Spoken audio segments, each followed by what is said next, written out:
we're going to talk tonight about how to market, like how to talk about this crazy business that nobody has ever heard of, whether you live in a country where it's not a common thing at all, or whether you're struggling with something like Crystal talked about, where she said, you know, you meet people that you can see need this service, but they seem determined to struggle in a bad space. I will say, I mean, I always ask this, if you have other like personal custom service businesses around you, like, and I'm talking about like a personal trainer who'll work with you one-on-one, like that's something that's not going to come cheap, right? It's not like, you know, something everybody has at the gym. You know, something like that, or something like an interior design business. Like if you have other like custom service businesses around you that are thriving in any kind of way, I would say that there probably is at least a small market for organizing services where you are. Now, reaching them is a whole nother story. We're going to talk about that a little bit tonight, but I just want you to, you know, be realistic or be practical about what area you live in and kind of evaluate it from that standpoint first, even if nobody's ever heard of like the term professional organizing. What you need to do, and this is practicality, you need to connect with somebody who is more likely to understand what it is you're doing. That would be a realtor. That would be or a real estate agent, like whatever you call it where you live. Somebody who's helping people sell their homes, because super practical application for organizing is the necessity of downsizing and staging your house so that it will sell. Okay, that's like an investment that people can start to understand, and you guys need to be like super clear on understanding they are spending money with you in order to make more money on the sale of their house. Okay, so that's one of the most basic applications of like why people would hire you. Okay, you need to connect with another business individual who does understand what you do, and you need to offer to work for one of their clients that hopefully is kind of more in your ideal target market. Work for them for free, because I'm talking about if they have no other way to like get a glimpse of and understand what it is you do. Okay, so that's my like most practical advice if you are in India, because again, I do have people watching me who are like, okay, I really want to do this, but I have no idea how to apply it in my area. This is how you start. You're gonna have to start that way. You're gonna have to show and not tell. I printed this out just so I could have a visual. I'm not gonna go through all of them tonight, even though each one of them could probably be its own conversation, okay? But like, okay, staging their homes is one of them. That's like super practical, okay? But they're ready to commit to change. That's another one, and that's much more abstract. And so you guys have to realize that there are going to be, you know, 100 different reasons why people might be willing to pay you the money that I continuously talk about is available to you. You have to know how to, you know, show the value of what you're doing. And in order to do that, you guys have to be really tapped into the kinds of people who are willing to invest in a certain result.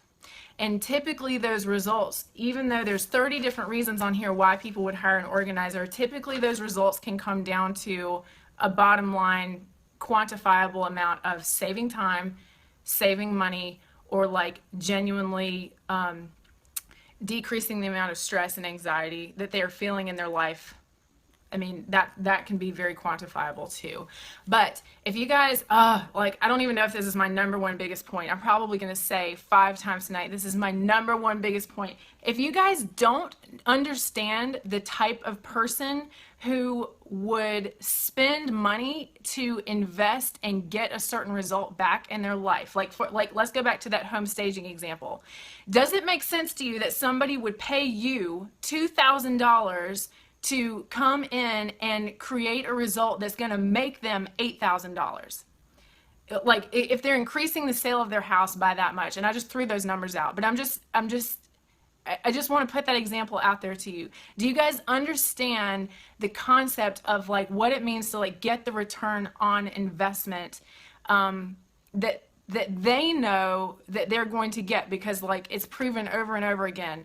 Homes that are decluttered and don't have a ton of crap in them sell for a much higher price this is home staging, you know, basic home staging. Even if you don't come in and bring like fancy artwork and fancy furniture, if you just declutter the place, it's going to sell for a lot more money than it would have otherwise.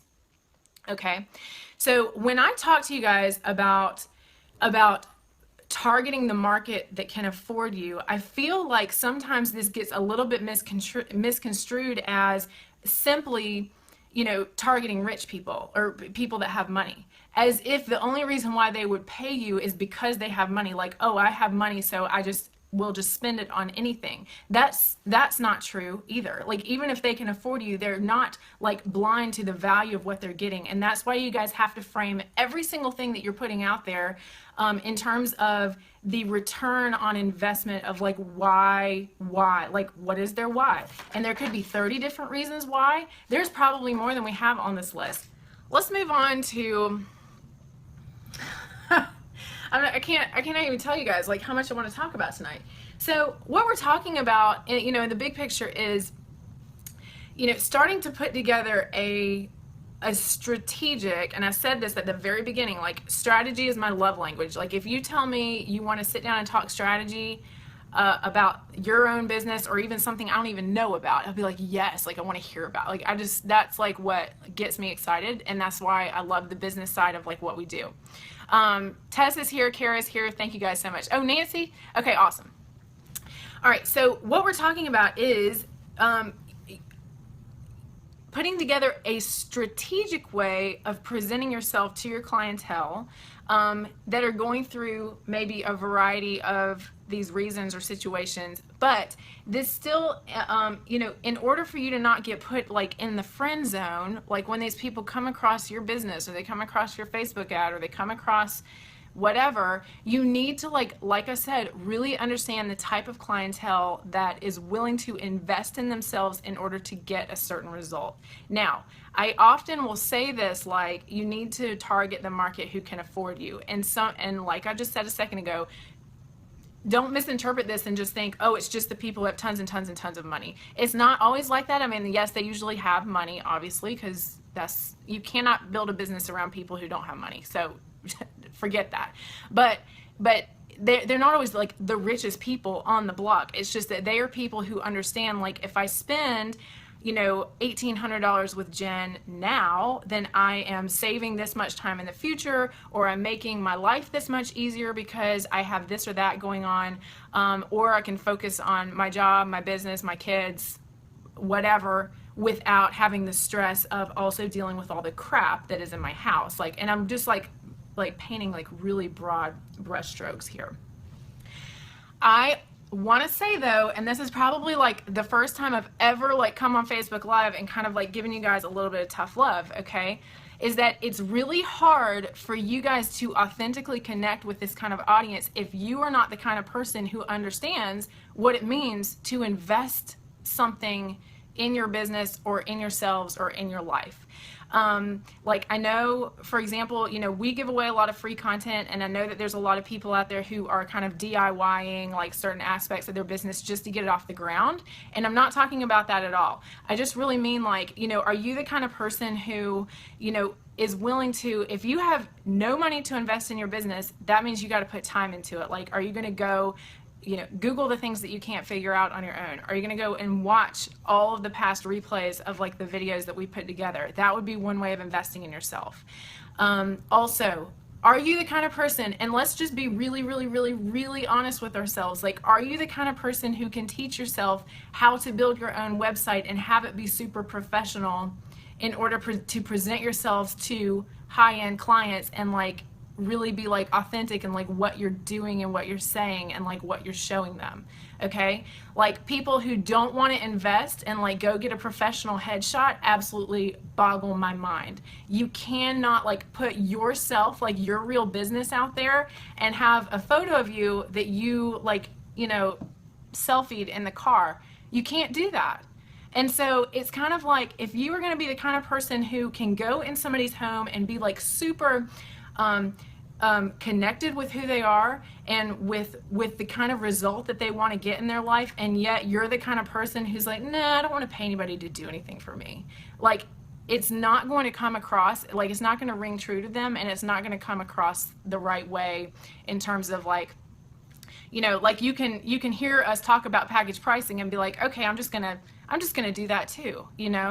But if you don't have all of the stuff that goes into it to support it, it's not going to work. And then you're going to be like, oh, I can't get clients doing this, and so I must not be any good at this, or maybe this doesn't really work in my area. And that's not really true. But there are, you really have to like put yourself like out there in a certain way, that's going to be, putting your money where your mouth is. Like, you want your clients to invest the money for you to come in and create like a life-changing result for them. You need to be willing to do the same thing too for your business. In the comment chat right now, she said therapy in all caps, self-help books in all caps. Like, are you the kind of person who, who cares about your self-awareness game that much, and who wants to continue investing in yourself and investing in your business?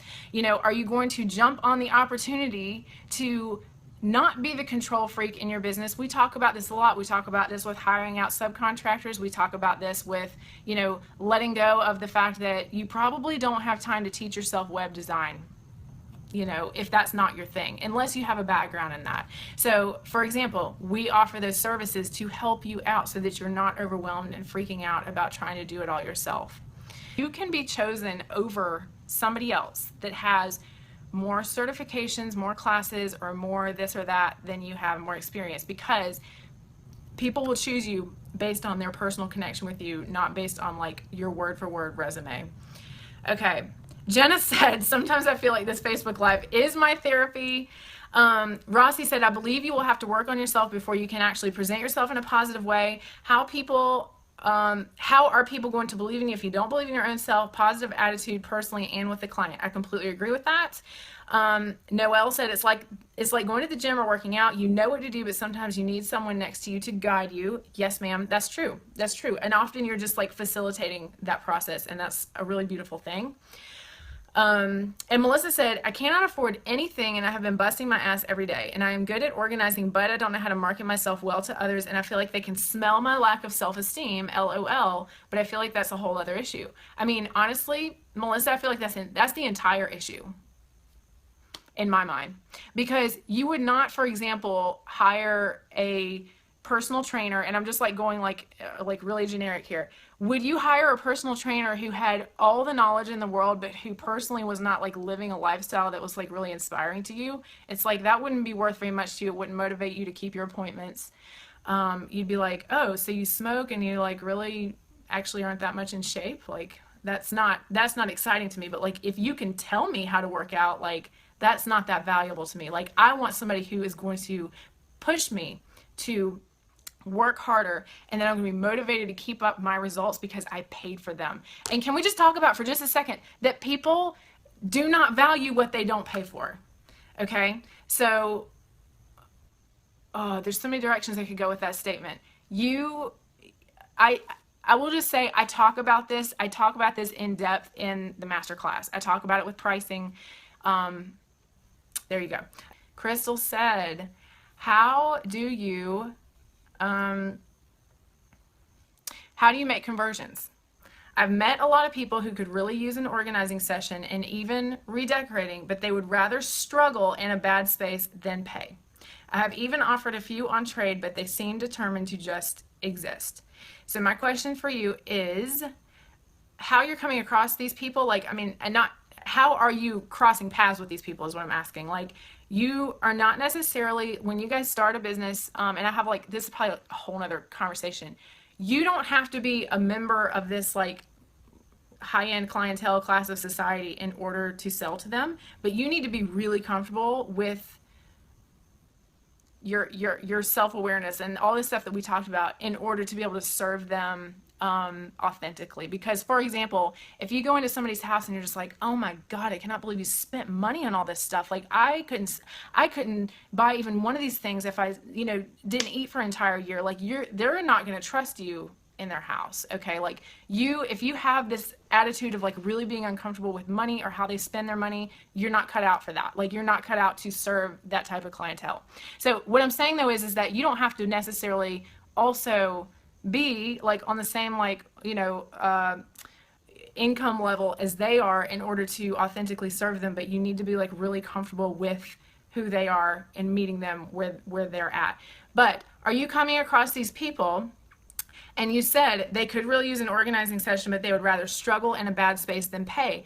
You didn't mention can they afford it or not. You just said they would rather struggle than pay. Part of the thing that you're going to have to do is you need to start connecting their why. For why will they invest with you and what result are they going to get? Every result can be a bottom line of like time saved, money made. I don't know. You have to really connect with that person in their specific way. Okay. Noelle. Okay, Crystal said the people I've met are through a women's entrepreneur group. Okay, so they are also running their own businesses. Is that right, Crystal? Because actually, I've found that those types are generally really good clients because they understand that if they understand the concept of investing some money, to have somebody come help them, because they know like, okay, if I spend this money, I get this much time back, and I can make back my money that I've invested like 4 times over, right? They just inherently understand that. Okay, you're saying yes. Okay, so maybe you need to create, and this is more practical advice, maybe you need to create a package that like really makes sense to them, like for where they are. Like you're coming in, you're not just talking about organizing their entire house, you're coming in and just focusing with them on their home office, for example, helping them get ready, like get their paperwork done, organize like products if people sell stuff from their house. Like I've worked with businesses who are working out of their home. Kind of create a package that like really speaks to them. And you said, I've even offered a few on trade, but they seem determined to just exist. You need to figure out, you need to like dig in a little bit on why that is and what would make it worth it to them. And I'm not sure if this is like they're entrepreneurs, but like they're just starting up and like they don't really feel like they have the money to invest yet in outsourcing something. But like this is really what it comes down to, right? Like it's outsourcing. They are going to be outsourcing something in their life to you, and so they're expecting to get a specific result back from that. Okay, so lastly, there was another comment from Jasmine, and I just want to read this again. Jasmine said, how to sell yourself and your business to others that don't understand why they need an organizer. Okay, so I'm going to make one more point tonight that I hope hits home with you in some way. You guys, I think, often think that what you're selling is organizing services.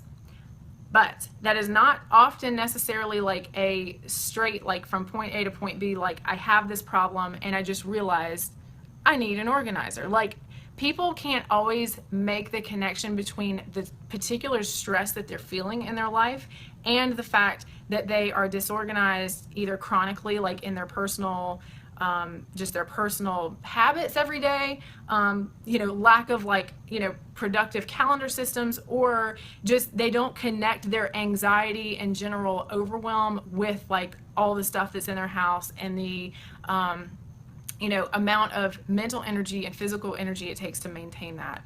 So sometimes what you have to talk to people about is not, hey, I'm a professional organizer and this is what that means and here's what we do. Like you want to tell them that, like you're going to have to do that education piece of it, but what you want to do is you actually want to first figure out why they're feeling the emotion that they're feeling, and then helping them connect the dots between their physical surroundings and the state of well-being or lack of well-being that they're currently experiencing. This would be a great thing for you to go through this checklist, or not. It's not even a checklist, it's just a list of ideas. Reasons why people hire professional organizers. It's like there's 30 things on there and not all of them mention they need to get rid of stuff, or like one of them says to organize collections. That's like a very obvious reason, right? The number 15, a fear of going through their items and the emotions they bring up. That's not something that is necessarily like that they're immediately cognizant of, like is the issue. So one of the things, Jasmine, that what you have to talk about is, like, let's say you're meeting somebody for the first time and they say, what is your business or what do you do? We first of all have to get over this hurdle where people don't know the term professional organizer. So you actually have to, yeah, I tend to say, like, I don't even say that term. I say I organize other people's houses. Like, I get paid to organize other people's houses. That's something that makes sense to people. And you can say it's called professional organizing, and it'll be like, haha, did you know that was a thing? Just to make it funny and make it memorable. And I say something like, every single one of my clients is different. It's such a fascinating field. By the way, side note, I was a psychology major. I'm super into, like, all of the many, many, many reasons why people would want to do this or why people need help with this. That part is really fascinating to me. So I generally will sometimes tie that in when I'm talking, like, my little elevator speech. But I'll say every single one of my clients is different. A lot of them are going through death, divorce, downsize, that's 3 Ds. Needing just needing help moving or being totally overwhelmed, organizing a business that they, are working from home.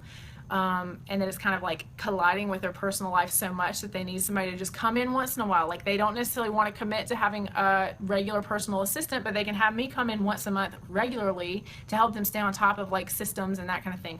So you kind of, even like when you are talking to people, like in your everyday, you sort of have to, like, in your elevator speech as a professional organizer, you have to give some of these examples so people can say, oh, I see why people would hire you. Like, it's not just, you don't just walk into your closet one day and say, I'm just not organized enough. Like, I think I need to pay, just maybe 2 sessions. I just need somebody to come in and, reorganize my stuff and help me get rid of things. Like, that's not the thought process. Like, it really starts with more of, like, a general not being able to cope with things and, a feeling of, like, I could be doing so much better.